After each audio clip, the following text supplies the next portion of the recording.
Welcome to the Catalyst Sale Podcast. Whether you are a sales professional, not in sales but interested in helping people solve problems, or a founder CEO who is looking to grow your business, you'll find practical tools, stories, and experience you can apply to your role.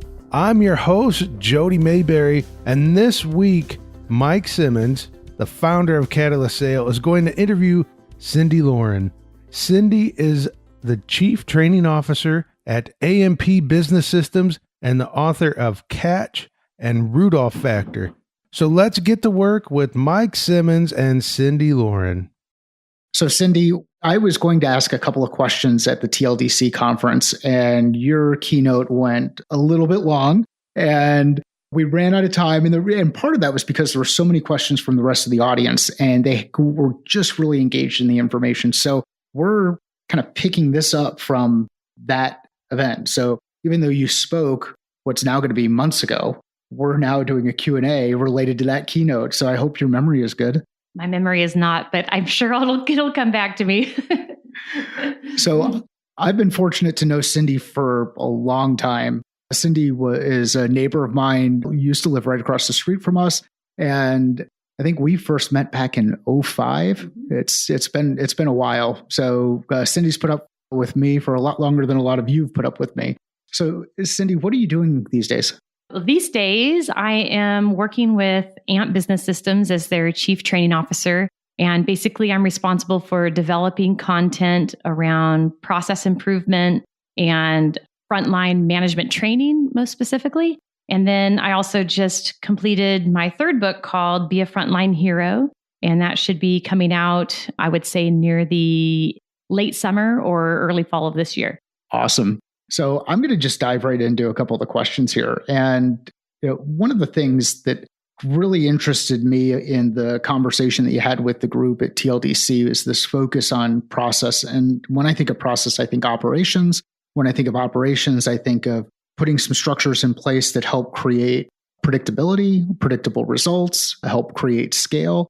Why do we fail at process in organizations? I think mostly because process is hard. People don't really want to spend the time to identify what the process actually looks like and to determine whether it's stable or predictable before we start instituting improvements. And so oftentimes with companies, they'll call me in for training. And rather quickly, after I ask about their standard operating procedures, the organizational chart, and what they have identified to date, they usually look at me like a deer in the headlights. So you have to come back to understanding what the process is and how it supports the problem that the business solves or the need that the business fulfills before we jump into all the fun stuff. It sounds like it starts with questions. A lot of questions around, generally my first interest is, if I was the client, how would I experience this company from start to finish? I mean, literally from the first phone call or email in to getting the product or service rendered. And I think this is a great example of how so many of these things tie together. So we think about it from a sales perspective as, what's the customer journey? Like, what is the experience from before the customer even knows that they have a problem or knows that a solution exists out there? How do they go through that process from point A to B to C? It's kind of like the Wizard of Oz, so following the Yellow Brick Road as they move all the way up to Oz. So how do you, when you're going through the process of designing and gathering information, what are some things that you like to consider in your process? So there's 4 basic areas that I like to sort of diagnose first, and they're really easy to remember. They're the 4 Ps. It's people, process, product, and profits. And we have a number of questions that we ask to determine where they are on a scale of 1 to 10, their own perception of where they are. And then in talking to other people at different parts of the organization, we can sort of assess whether or not they were accurate. And then based upon what they tell us, then we literally just go out onto the floor and start really observing and talking to a big cross-section of people in the company. And that's, I think, a really important point. You talk about being on the floor. And why is it important to be on the floor? Because the ideal or the perceived reality is oftentimes much different than the real reality. I mean, think about it. How many times do you if someone says, hey, describe how you drive from your house to the airport, And like, well, I get on the freeway, I do this, I do that. And then if you were to actually go through the memory of that example, would you remember all of the lane changes? Would you remember the times that you had to stop? Would you remember other things that you observe? And it's really easy to get into your own individual patterns and forget that those patterns are actually part of your process. So having an outside perspective will help the organization remove blind spots. Is that fair? That is. I mean, that's pretty accurate. And the other thing that we see is oftentimes we have a great video about it's a fishbowl. And we have this idea about a lot of companies just want to put more water in the fishbowl, which would be more sales. And where we like to identify is where are the leaks in the fishbowl? Because you could dump more and more sales into the company. But if the processes are broken or are not working well, then the sales staff is really just hamsters and wheels, just trying to fill a bowl that's going to continue to empty itself. So the margins won't ever get there. Yeah. And as you describe that, I think about all these companies that we work with who are focused on these quick fixes. They just want a silver bullet. They think that there's some secret that's out there that will help them get from point A to point B faster than anybody else. Are there any secrets? Yeah. The secret is that it's not out there. It's in the company itself. And I think that is one of the reasons, again, why companies miss those opportunities, because they're looking outside of themselves at other companies and trying to emulate a success that company had based on their processes and their principles and philosophies and their culture. And you cannot emulate the success of another company just by trying to copy what they're doing.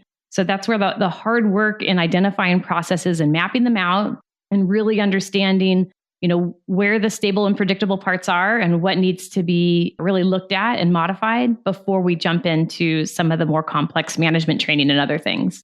Yeah. So let's talk about that mapping out process. What does that look like? Is it whiteboards? Is it mind mapping? Is it working through, going back in the day through Visio? I mean, like, what's the process? What's that actual practical application of the process look like for you? So we do two very specific things. One is we have a metal board that we have the dimensions of the facility on the board as is. And then we have little pieces of magnet that we've cut to all the shapes of every piece of equipment. I mean, sometimes even down to the trash can that we have laid out on this magnetic board, whiteboard. And then we oftentimes do a spaghetti diagram. We follow some job jackets through the process, whether it's a service process or a product or a manufacturing. And then pretty soon you get to see where the most spaghetti is on the map, where it needs to be cleaned up. And then in addition to that, we use the good old fashioned Post-it notes, and we find a wall where it's visible to everybody. And we just start mapping out those job jackets to get a sense of what the processes actually look like. And then always at AMP, we invite different employees to come in and review our perception of what the process looks like. And it's great because one, they're engaged in the process, and we learn a lot about things that we would not have heard if we just talked to the manager and said, hey, is this what it looks like? So a tremendous amount of clarity comes from engaging the employees, and we'll move those Post-it notes around for sometimes 2 weeks to get everybody's contribution. And then based upon that, then we can start developing some standard operating procedures. Yeah, it's really hard to identify patterns if you work off of a sample of one. Yeah. And even if you have, what's funny is some of our clients, they'll have 14, field project managers. And when you really spend time with them and you start to see the diversity between, there's 14 different people doing it 14 different ways. And maybe they share one step of the process it's a critical one, but yet there's all this variance out there. And the other thing about the process is that oftentimes managers don't know what is normal variation, what's acceptable, where we don't need to, pull the chain and stop the process, and what's abnormal variation, where we really do need to understand the root cause of what's happening. And so managers spin their wheels on a lot of stuff they don't need to be doing because it really is just part of normal variation. But it takes data and time and identifying these to figure that out. And I think that's a key point there, is how much time this takes. I mean, and it can be really frustrating inside organizations to have to go through this exhaustive process evaluation or data gathering phase. I mean, I've worked with some companies where they're like, well, what are you really going to tell me that we don't already know? And many times my response is, well, if you already knew it, you would you wouldn't be running into the problems that you're running into. And you would have already fixed a lot of these things. And you probably wouldn't be talking with me, or you wouldn't be talking with someone like Cyndi. I want to bring things back into the training discussion. And one of the things you talked about is you talked about training and you talked about learning. How do you distinguish between training and learning inside organizations? So I also teach at the university level, and I guess the same argument can be said for the teacher versus the learner. And to me, it's just a very distinctive definition that I'm not a trainer, I'm not a teacher, I am a facilitator of learning. And I think what's important about that is it takes the focus off of me, it takes the attention off of the person who's delivering it, and it really forces you to look at the person who's absorbing the content or sharing the content with each other and how they transfer that learning into the work environment. Having been in this industry for more than 20 years, it's so frustrating to go to some great conferences and learn some really cool stuff and then end up back at work where I can't see how I can transfer this really neat stuff that I learned to my workplace. And in my mind, that's a trainer fail. If the person had really looked at facilitating the learning of the audience so that they can go back and transfer the training into their workspace, then you're going to hit it out of the park every time. So what are some ways that facilitators can do that? And are there best practices or any other guidance that you can share? Yeah, it's actually not that complicated. For me, it comes down to the learning objectives and just crafting them in a way that puts the attention on the learner. So when I teach training and development at the university that I'm at, I force my students to start every single learning objective with, upon completion of this training, the audience will be able to, and then they have to identify very specific observable behaviors, not just, they'll be able to understand this or they'll be aware of this, because I can't see if somebody is aware of something or if they understand it. So I really force language that drives very specific observable behavior. And then when that's your objective, the audience will be able to identify 4 parts of learning or whatever the case may be. It's pretty easy to know whether or not they've gotten it, whether or not they've transferred that into their role. The other part is oftentimes we give training that's the wrong training to the wrong person. And there is no way that it might be really neat stuff, but there is no application for it whatsoever. So I use Bloom's taxonomy of the cognitive domain. That's my go-to. And, the 4 parts of the learning objective, which is the audience, the specific behavior, the condition for learning, and the depth of knowledge. And every time with every conference presentation, with every book, with every content that I develop, I start it all with those 2 tools. Awesome. So one of the other things that you had shown the group at the TLDC conference was a scoreboard. So where does the scoreboard and the scorecard come into play with everything that you're talking about here as it relates to learning, evaluation, facilitation, et cetera?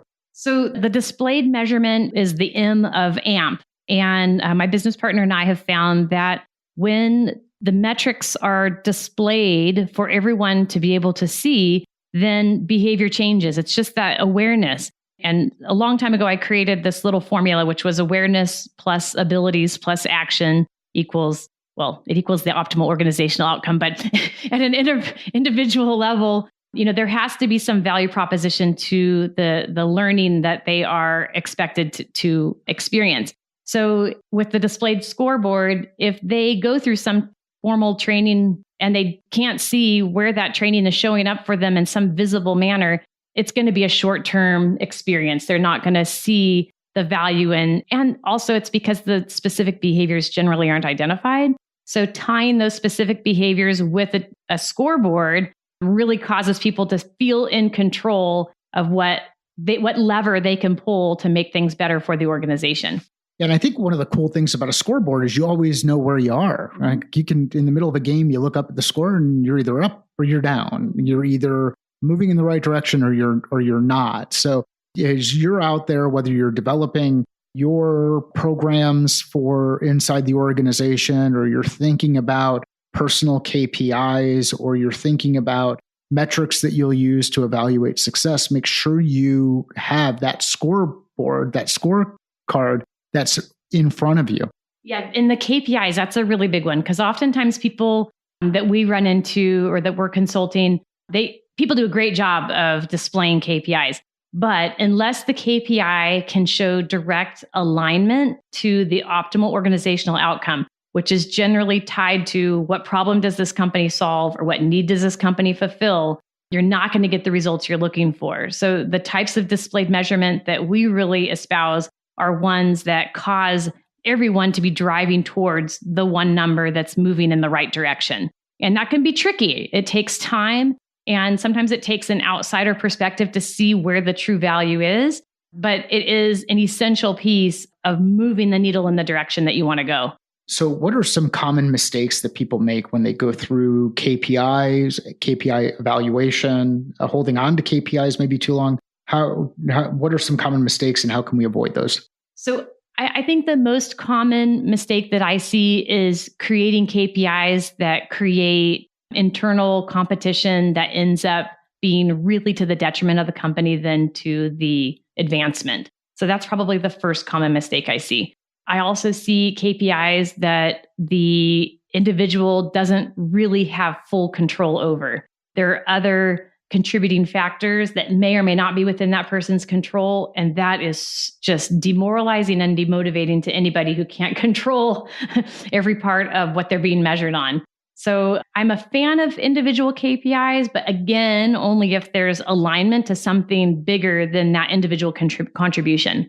Yeah, and I think this is where Cyndi and I may start fighting each other because the awkward thing. Cyndi and I are actually in the same room recording this from the same microphone, so we're sliding back and forth as we're talking through this. But when I think of there's organization KPIs, which are really important and help keep the organization moving forward and help you evaluate how the broader success of the company. But then there are these personal KPIs that you have that you should be able to use to measure your individual success. Now, they should still align with the organization, whether we're talking about the organization being the spotlight and your work being the flashlight, and then the individual KPIs being a laser pointer that are in that area. But if those things aren't aligned, you're going to run into some really tough internal fighting and yeah. So, Cyndi, what do you think about that?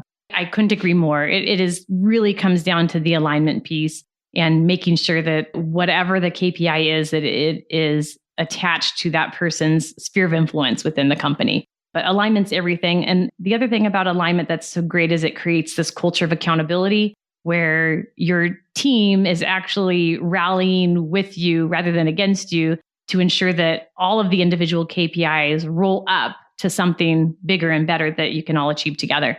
Yeah, I think when I hear things like alignment, I wonder why is it so difficult for organizations to maintain some level of alignment? When they send emails to each other, they usually have the same domain in their email address.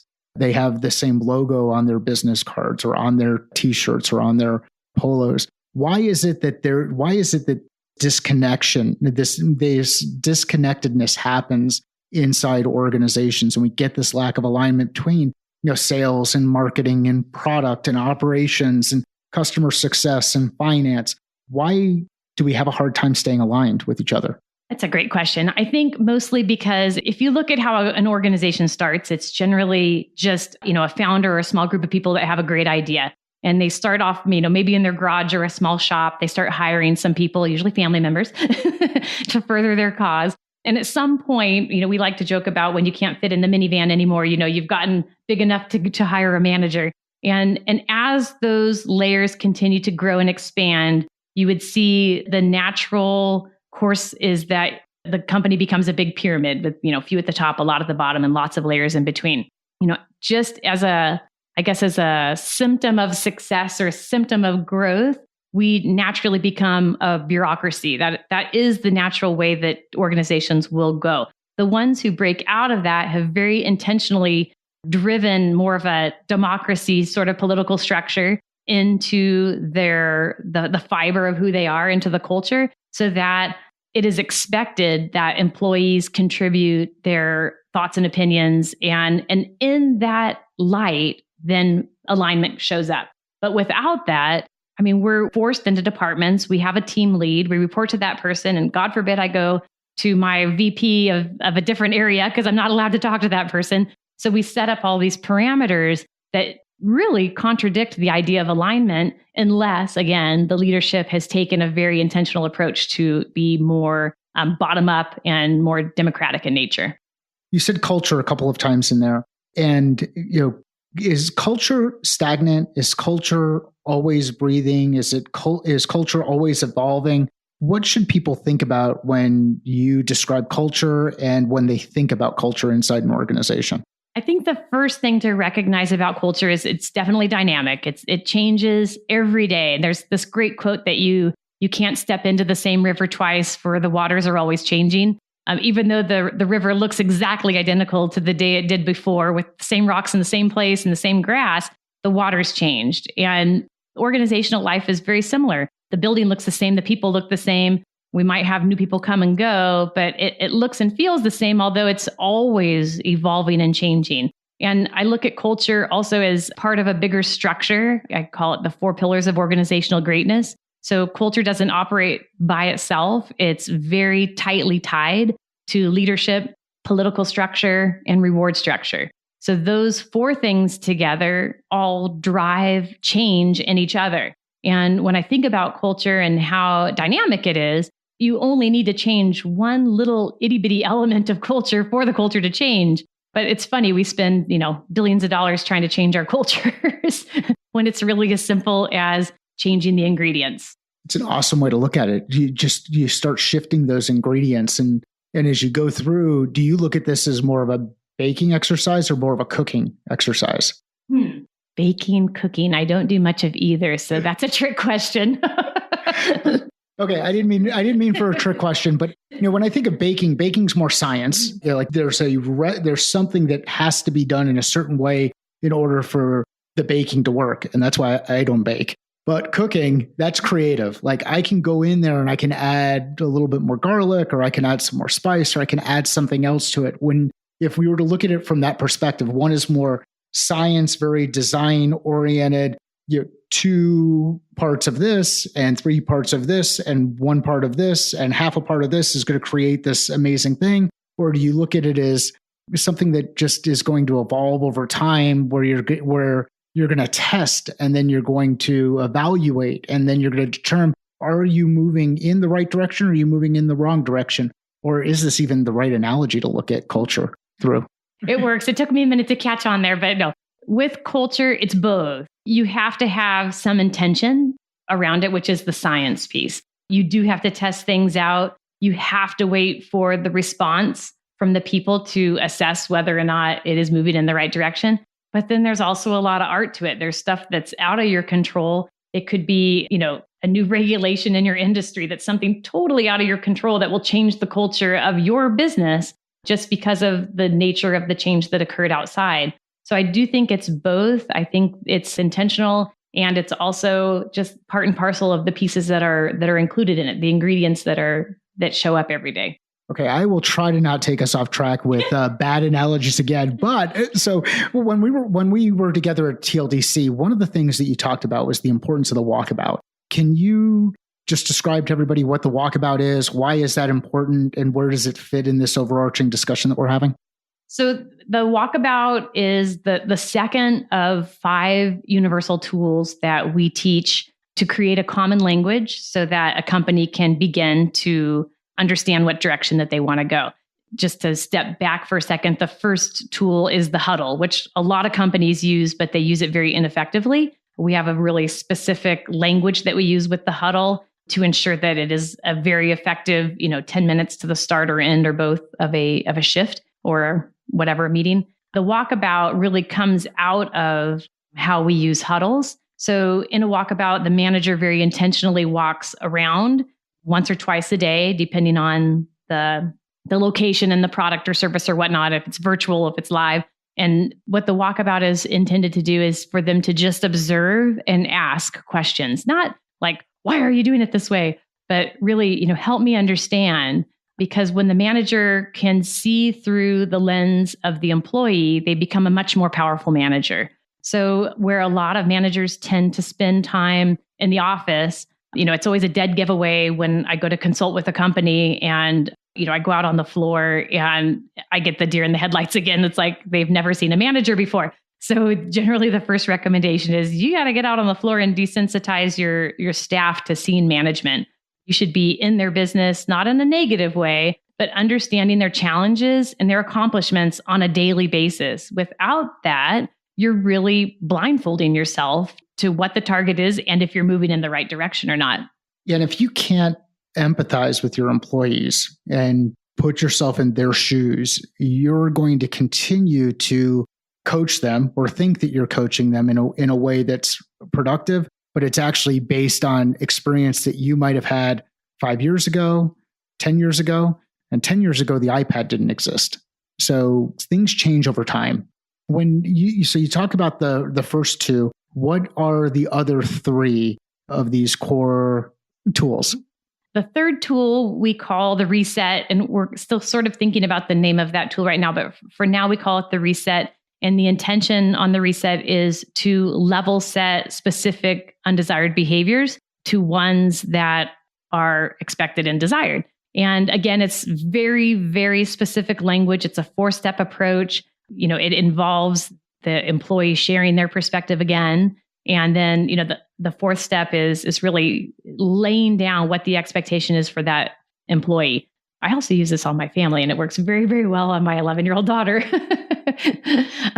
The repeat is sort of the opposite of the reset, where instead of just saying, hey, great job, we really tie it to a very specific observable behavior that we can acknowledge that the employee did. And we give them the impact of their actions and behaviors so that they will continue doing those desired behaviors that we're looking for. And then the 448 it's more of an improvement tool. It's the last of the 5 universals. We've got lots of different toolboxes, but just for the universal set, it's 4 minutes and 48 seconds a day that the manager spends looking for ways to make things better. And 448 comes from 1% of an 8-hour day. And so, everybody has 5 minutes, but this again is a very intentional 4 minutes and 48 seconds where some of the examples would be, be the customer for 4 minutes and 48 seconds, be the product for 4 minutes and 48 seconds, spend that time learning about a product or a service that's new to you, spend time looking to see what processes could we make just a little bit better today. And that one is really powerful because it generally generates a lot of opportunities to share news and updates with the staff to know where we're hitting the mark and where we're not. Again, most of this comes back to just general awareness and our perceptions of where we are in the company, and aligning those is critical to getting what the company is looking to get out of their people. And think about that. Imagine if you could just get 1% better every day. What kind of trajectory or path would that put you and your business on, whether at an individual consultant level or in a person who's leading a large team of sales professionals and is responsible for the entire number in the Americas group? That 1% each day can have a significant impact. It's kind of like that old phrase or the old story about how do you climb a mountain? You climb a mountain, it's one step at a time, one movement forward, one bit of progress. So, Cyndi, as we kind of wrap things up, where can people find out more about who you are and what you're doing and where you're focused? And if they want to connect with you directly, how can they do that? I don't even know where I am half the time. No. Usually the best place to find me is on LinkedIn, just under Cyndi Laurin. Otherwise, Cyndi@guidetogreatness.com is a great email address to reach me at, or Cyndi@Amp Your Outcomes. Either of those work fantastically well. I'm always eager to hear from people. I always have time to, give my 2 cents, whatever that might be. And, I hope to hear from you. Awesome. Well, Cyndi, thanks for doing this. Let's do one more thing for the audience. Let's give them a specific call to action where we'll ask them to take action on one thing, and we'll ask them to provide feedback through whatever social media channel works for them. So what's one thing that they can do after listening to this episode so that they can start some of the work that you've talked about into practice? Well, if we just talked about taking small steps, then I think the call to action is tomorrow at work, spend 4 minutes and 48 seconds finding something that you can improve in either your workspace or your role or within the organization. Just 1% of your time tomorrow. Awesome. And we'll have all of Cyndi's contact information in the show notes. And you can engage with us at Catalyst Sale on Twitter or at catalystsale.com and connect with us directly through live chat there. Cyndi, thanks for joining us today. This was an awesome discussion. It was great to be able to do this in person, and I really appreciate your friendship. I appreciate being here as well, and I'd be happy to come back anytime. Awesome. Thank you for listening to the Catalyst Sale Podcast. Your ratings and reviews help other people discover this show. Please share this episode with someone you think will find this information valuable, and tag us at Catalyst Sale on Twitter, LinkedIn, or Instagram when you do share so we can join in the conversation.